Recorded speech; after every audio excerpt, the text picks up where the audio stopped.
భర్త యొక్క తేజస్సే భార్య యందు ప్రవేశిస్తుంది, ప్రవేశించి మళ్ళీ కొడుకుగా పుడుతుంది. ఈ పుట్టిన కొడుకు ఎవరు? భర్త యొక్క తేజస్సే. కాబట్టి భర్తయే మళ్ళీ కొడుకు రూపంలో ఆమె శరీరంలోంచి బయటికి వస్తాడు. అది ఆడదాని హక్కు, భార్య యొక్క హక్కు. దాన్ని కాదు అనడం ఎలా? కాబట్టి నువ్వు నన్ను అనుగ్రహించి నాకు సుఖాన్ని ప్రసాదించి నేను తల్లిన అయ్యేటట్టుగా అనుగ్రహించు అందావిడ. అంటే ఆయన అన్నాడు, తప్పకుండా ఇది కోరరాని కోరిక కాదు, ఒక భార్య భర్తని అడగవలసిన కోరిక. కానీ సమయం అనే ఒక మాట ఉంది కదా లోకంలో. ధర్మం దేన్ని ఆశ్రయించి ఉంటుంది అంటే కాలాన్ని కూడా ఆశ్రయించి ఉంటుంది. ఏ కాలమునందు ఏ పని చెయ్యాలో ఆ పని చెయ్యాలి తప్ప ఏ కాలమునందు ఏ పని చెయ్యకూడదో ఆ పని చెయ్యకూడదు. శ్రీరామాయణం సుందరకాండలో వాల్మీకి మహర్షి అంటారు, మహాత్ములకు కూడా కోపం వస్తుంది. ఎందుకు కోపం వస్తుంది అంటే కర్తవ్యం అకృతం కార్యం సతాం మన్యుముదీరయేత్ అంటారు. చెయ్యవలసిన పని చెయ్యడం కాదు, ఏ సమయానికి చెయ్యాలో ఆ సమయానికి చెయ్యకపోతే కోపం వస్తుంది. కాబట్టి ఇది భార్యాభర్తల సంగమ సమయం కాదు. కాబట్టి నా మాట విను, తరుణి ఒక్క ముహూర్తముండు, ఇది సంధ్యాకాలము, ఈ కాలమందరయన్ భూతగణావృతుండగుచు కామారాతి లీలం వృషేశ్వర యానంబన సంచరించుటది అభావ్యంబయ్యే, ఈ ఉగ్రవేళన్ రమయింపన్ నిషిద్ధ కర్మంబగు ఎలా ధర్మమున్ వీడగన్. ఓ దితి నా మాట విను, ఇది ప్రదోష వేళ, ఉగ్రవేళ. అంటే లోకాన్ని బాధ పెట్టేటటువంటి ప్రాణులు, విషం కలిగిన ప్రాణులు సూర్యాస్తమయం తర్వాత నిద్రలేచి అన్నం తినాలి అని ఈశ్వర శాసనం.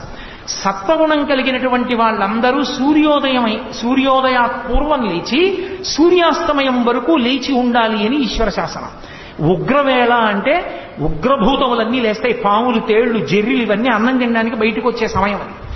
దానితో పాటుగా ఉగ్రభూతాలు కూడా లేస్తాయి.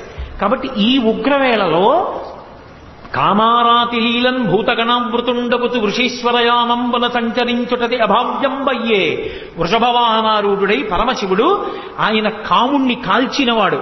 ఆయన భూమండలం మీద తిరుగుతాడు అసుర సంధ్య వేళలో. ఆయన నీకు వరసకి మరిదవుతాడు. ఆయనకి స్వపరభేదములు లేవు. ఆయన వృషద్విచిత్ర తల్పయో భుజంగముక్తికస్రజో గరిష్టరత్నలుష్టయో తురుద్విపక్షభక్షయో తృణారవింద చక్షుషో ప్రజామహీ మహేంద్రయో సమప్రవర్తయన్మన కదా సదాశివం భజే. ఆయన అన్నిటి యందు సమబుద్ధితో ఉంటాడు. నా వాళ్ళు వాడి వాళ్ళు అన్న భావన ఉండదు. ధర్మాతిక్రమణం చేస్తే ఒప్పుకోడు. కాబట్టి ఈ సమయమునందు భార్యా సంగమం చేస్తే లోకకంటకులైన బిడ్డలు కలుగుతారు. అధర్మం ఎందుకు చెయ్యడం, నా మాట విని కొద్దిసేపు తాళు అన్నాడు.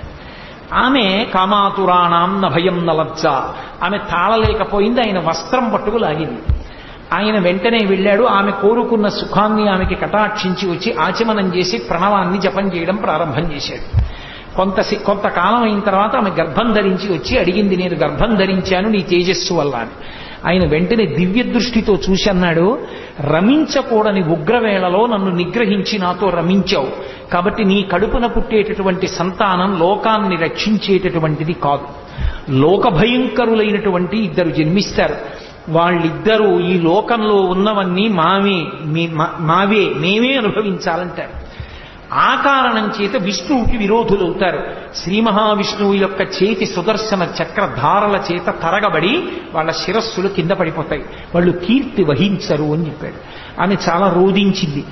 ఆఖరికి ఆమెకి ఇద్దరు కుమారులు కలిగారు. ముందు పుట్టినటువంటి వాడికి హిరణ్యాక్షుడు అని పేరు పెట్టారు. వెనక పుట్టినటువంటి వాడికి హిరణ్యకశిపుడు అని పేరు పెట్టారు. ఇద్దరు కవల పిల్లలు. కవల పిల్లలు పుట్టినప్పుడు మనకి శాస్త్రంలో ఏమిటంటే ముందు ఎవరు పుడతాడో వాళ్ళు చిన్నవాళ్ళు, వెనక ఎవరు పుడతారో వాళ్ళు పెద్దవాళ్ళు. ముందు ఆడపిల్ల పుట్టి వెనక మగపిల్లాడు పుడితే అన్నా చెల్లెళ్ళు అవుతారు తప్ప అక్కా తమ్ముళ్ళు అనకూడదు. ముందు పుట్టిన వాళ్ళు చిన్నవాళ్ళు, వెనక పుట్టిన వాళ్ళు పెద్దవాళ్ళు. కాబట్టి ముందు పుట్టినటువంటి వాడు ముందు పుట్టినటువంటి వాడు హిరణ్యాక్షుడు, వెనక పుట్టినవాడు హిరణ్యకశిపుడు. అందుకని హిరణ్యకశిపుడు పెద్దవాడయ్యాడు, హిరణ్యాక్షుడు చిన్నవాడయ్యాడు. చిన్నవాడైన హిరణ్యాక్షుడంటే హిరణ్యకశిపుడికి అమితమైన ప్రేమ తన తమ్ముడని. ఈ హిరణ్యాక్షుడికి లక్షణం ఉంది. హిరణ్యాక్షుడు అంటే పేరులో తెలియట్లేదండి. అందుకే పేరు పెట్టుకునేటప్పుడు పెద్దవాళ్ళకి అప్పజెప్పి పెట్టాలి తప్ప స్వతంత్రించి పెట్టకూడదు. పనికిమాలిన పేర్లు పెడితే వాడు కూడా అటువంటి భావాలు కలిగినటువంటి వాడి అయి ఆ పేరు పెట్టి పిలవగా అలాగే తయారవుతాడు. ఏదో పేరు బాగుందని పెట్టేయకూడదు. హిరణ్యాక్షుడు అంటే హిరణ్యము అంటే బంగారం, బంగారము అంటే లోభమునకు ప్రతీక. బంగారం ఎక్కడ చెప్పినా రుక్మ అన్న శబ్దం వేస్తారు. అందుకే రుక్మిణీదేవి అన్నదమ్ముల పేర్లన్నీ రుక్మ, రుక్మాంగద, రుక్మకేతు, రుక్మబాహు, రుక్మకేశ, రుక్మిణి అన్ని రుక్మి, రుక్మ, రుక్మ అని పెట్టాడైన. రుక్మ అంటే బంగారం, బంగారం లోభానికి ప్రతీక. వాడు అనుభవించాడు, దాస్తాడు. ఇవన్నీ నావంటుంటాడు, ఇవన్నీ నావే, ఎవరికి ఇవ్వను, ఇంకోటి సుఖపడకూడదు, నేనేం చేస్తాను, నేను అనుభవించాను, దాచేసి ఇవన్నీ నావి, అంతే నా సుఖం. హిరణ్య కసిప్ అంటే పడక, పడక అనుభవానికి గుర్తు. పక్క ఎక్కడున్నా భోగానికి గుర్తు మంచం. అందుకే మంచం మీద ఏం పెట్టరు, పవిత్రమైన వస్తువుల్ని మంచం మీద పెట్టరు, ఎందుకంటే అది భోగానికి ప్రతీక కాబట్టి. అందుకే ఆఖరికి శరీరత్యాగం కూడా మంచం మీద చేయకూడదు అని. అటువంటి మంచం భోగానికి గుర్తు. హిరణ్యకశిప్ అన్న మాటకు అర్థం ఏంటంటే వాడు తీసుకొచ్చి దాచేస్తాడు, వీడు అనుభవిస్తాడు, ఇంకోడు అనుభవించకూడదు. వీడి కడుపునో కొడుకు పుట్టాడు, ఆయన ప్రహ్లాదుడు, పరహ్లాదుడు, ఇంకోడు సంతోషిస్తే తను సంతోషిస్తాడు. ఎలా పడుతుంది ఇద్దరికి? అక్కడ వచ్చింది పేచి. అది హిరణ్యకశిప ప్రహ్లాద హిరణ్యాక్ష హిరణ్యకశిప వృత్తాంతం అంటే. అందుకని అక్కడ లక్ష్మీ విష్ణువుల యొక్క శాసనం సనక సనందనాదుల మాటను అనుసరించి ధర్మమునందు బుద్ధి ఎక్కడ నిలబడదో అక్కడ ఇలాంటి బుద్ధులు పుట్టుకొస్తాయి. అందుకని దితికి పుట్టింది ఈ బుద్ధి. దితికి పుట్టారు వీళ్ళొచ్చి. వాళ్ళకి హిరణ్యాక్ష హిరణ్యకశిపులు అని పేరు పెట్టారు. ఈ హిరణ్యాక్షుడు ఒకానొక సమయంలో ఒక ఉపద్రవం జరిగింది ఈ లోకానికి. ఏమిటా ఉపద్రవం అంటే నేను చెప్పానే, కల్పాంతమనందు ప్రళయం వస్తుందని. ఆ కల్పాంత ప్రళయమునందు సముద్ర జలాలన్నీ వచ్చి భూమి మీద పడిపోతే ఈ భూమి అంతా కూడా ఆ నీటిలో అడుగుకి వెళ్ళిపోయి పాతాళలోకం దగ్గరికి చేరిపోతే భూమి లేదు. నిన్న మీతో చెప్పా, శ్రాద్ధదేవుణ్ణి మనువుని చేసి మనువుని పిలిచి బ్రహ్మగారు అన్నారు, నువ్వు భూమిని ధార్మికంగా పరిపాలించు, సంతానాన్ని ఉత్పత్తి చెయ్యి అన్నారు.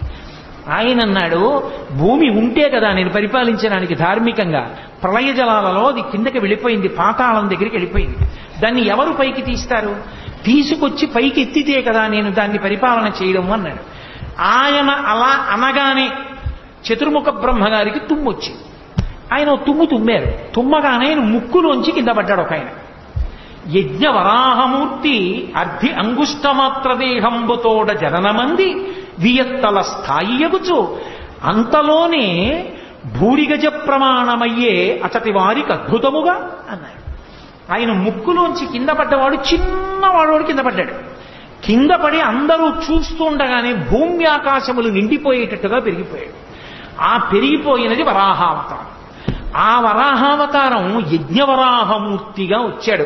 యజ్ఞవరాహము అన్న మాటకు అర్థం ఏమిటంటే యజ్ఞమునందు వాడేటటువంటి పదార్థములు ఏ ఉంటాయో, సృక్కు, స్రువము, ఆజ్యపాత్ర, ఇలాంటివన్నీ కూడా ఆయన శరీరమునందు భాగములుగా మారిపోయి, అంటే పరమమంగళ స్వరూపాన్ని పొంది ఇప్పుడు సముద్రం లోపల భూమి ఉండిపోయింది. వీడికి లోభం కదు హిరణ్యాక్షుడికి, ఆ వెళ్ళిపోయిన భూమి నాదే అన్నాడు. అని ఎవరూ అక్కడికి రావడానికి వీల్లేదు, ఇదంతా నాదే అన్నాడు. లోభ బుద్ధి అంటే అంతే, ఎక్కడ ఏం ఉండనివ్వండి. ఎందుకు పనికి వస్తుందండి అని అడిగారు అనుకోండి, ఎక్కడికో వెళ్ళి ఏమిటో 150 ఎకరాలు కొన్నానంటాడు బీడు. ఎందుకు అన్నారనుకోండి, చాలా చిత్రమైనటువంటి ఉంటాయి. అక్కడ ఓ మేడ కడితే ఓ 10 మంది బతుకుతారు. ఈ పాడుపడిన ఇల్లు అమ్మబడదు, ఇది ఫలానా వారికి చెందుననో బోర్డు పెడతాడు. ఈ పాడుపడిన ఇల్లు అమ్మబడదు, వాడు అమ్మడం. పోనీ వాడు ఉండడానికి అది పాడుపడిన మేడని వాడే అంటున్నాడు, అంటే అమ్మితే ఎవడైనా కట్టుకుంటాడు. నీ ఎందుకు అమ్మావంటే ఎప్పుడో పెరుగుతుంది, నువ్వు ఉంటావా? ఇప్పుడు అమ్మితే పోనీ 10 మంది మేడ ఉంటుందిగా, నీ తర్వాత వాళ్ళకి పోనీ డబ్బు పెరుగుతుందిగా, ఇవ్వవయా అంటే ఇవ్వడు సరిగా బోర్డు పెడతాడు, అమ్మబడదు. లోభం అన్న మాటకు అర్థం అది. నువ్వు తింటావా? లక్షాధికారైన లవణమన్నమే కాని మెరుగు బంగారంబు మింగబోరు పొందుగా మెరుగైన భూమి లోపల పెట్టి దాన ధర్మము లేక దాచి తుదకు దొంగలకిత్తురో దొరలకవునో తేనె చుంటీగలియవా తెరుగునులకు భూషణ వికాస శ్రీధర్మపుర నివాస దుష్ట సంహార నరసింహ దురితదూర. ఏం చేస్తాడంటే అదో అవగుణం, లోభం, దాస్తూ ఉంటాడు. అది హిరణ్యాక్షుని యొక్క లక్షణం. అందుకని ఈ భూమి నాదని వాడు సముద్రంలో తిరుగుతున్నాడు. ఎవరైనా వస్తారేమో పట్టుకుపోతారేమో. ఏమో అంత భూమి ఏం చేసుకుంటావురా నువ్వంటే కావాలి. ఇప్పటికీ లేరేమిటి, ఎంతమంది లేరు, వేల ఎకరాలు నావే అని దాచుకుని తిరుగుతున్న వాళ్ళు లేరు. కాబట్టి లోభబుద్ధి అది హిరణ్యాక్షుని యొక్క అంశ అది.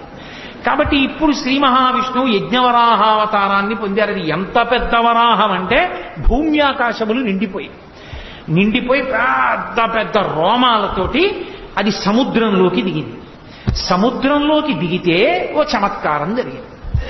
దిగి భూమి ఎక్కడ ఉంది అని ఆయన ముట్టి పెట్టి వెతుకుతున్నాడు ఇలాగ పైకెత్తుదామని. ఈ ముట్టి పెట్టి వెతుకుతూ ఉంటే ఆ సముద్రంలో ఉన్న నీళ్లన్నీ రోమకూపాల్లోకి వెళ్ళిపోయాయి.